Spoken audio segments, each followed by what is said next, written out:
We almost pulled out. We had a chance in the first half to blow it to a 9-point lead, and we missed a 2-on-1 layup. And that's just something we've got to work on. Had a 5-point lead at half, just like we did against South Carolina. Second half, they played great in the third quarter, 34-24. We gave up 34 points in the third quarter.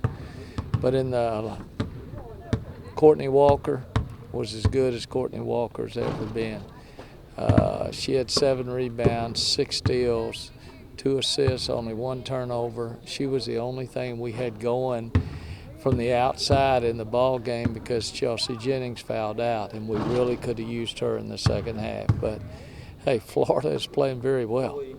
I mean, we didn't play bad. We made some mistakes. We always do. But Florida played very well. They're very deserving of being tied for second place in the league right now. They got South Carolina next. We'll see how they do there, but I think the way they're playing right now, they'll be one of the top 4 teams in the SEC tournament. First, it's better teaching, then it's better coaching, then it's better execution in late game situations by the ones that are on the floor.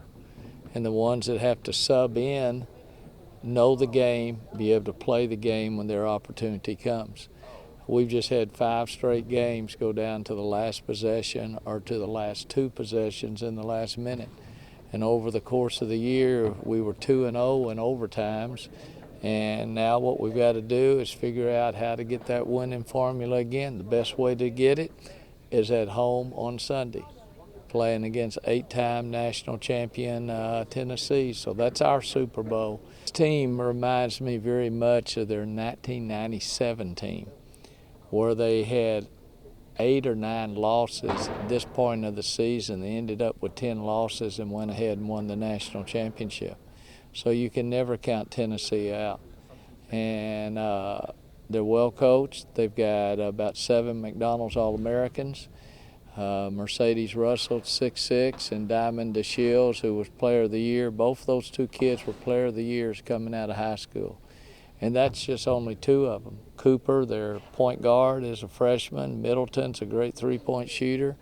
Graves, if she's healthy, she's a very good player. She hadn't played the last 2 games, but my luck, she'll be ready to go on Sunday. Anytime you play at home, and whether they're in the top 20 or whether they're in the top 10, we need to get that feeling going again. And yeah, we've got the hard schedule at home. We have the hard schedule on the road. We need to find ways to win. We're in every ball game. Sometimes we carry a 7, 8, 9-point lead in every game, whether it's South Carolina or hopefully Tennessee or Mississippi State. We need to win. Find a way. Get the crowd involved. And last year Tennessee, or 2 years ago, they handled us pretty easy here. What we've got to do is go in and make every possession count. We need more scoring from Williams. We need consistent scoring and leadership from Jones. Walker will get her own. And Walker's having an All-American year for us. I've got depth. Played 9 kids yesterday, played 10, but Florida had good depth also. What we've got to do is quit making the silly mistakes. Like we had a dead ball technical after a basket last day. We just pushed a kid in the back. Okay, that's a dead ball technical, and they got 2 free throws and the ball out of bounds, plus the ball went in. Those are mistakes that we cannot make, just like the ending of the South Carolina game when we forgot what the score was when we tied it up, or it would have been in overtime. Coming down on the last possession, Walker should have found a way to keep the ball, but Rachel should have set a transition 3. And anybody going to shoot that last shot, it should have been Walker. It didn't happen. So we passed it. The ball went out of bounds. We had a decent look to tie it with Jordan at the end on a drive, but it just didn't happen. Folks, sometimes that's just basketball. It's 2 good teams playing at the highest level. That's why we're both ranked. That's why we're both going to the NCAA tournament. But we've got to get some momentum.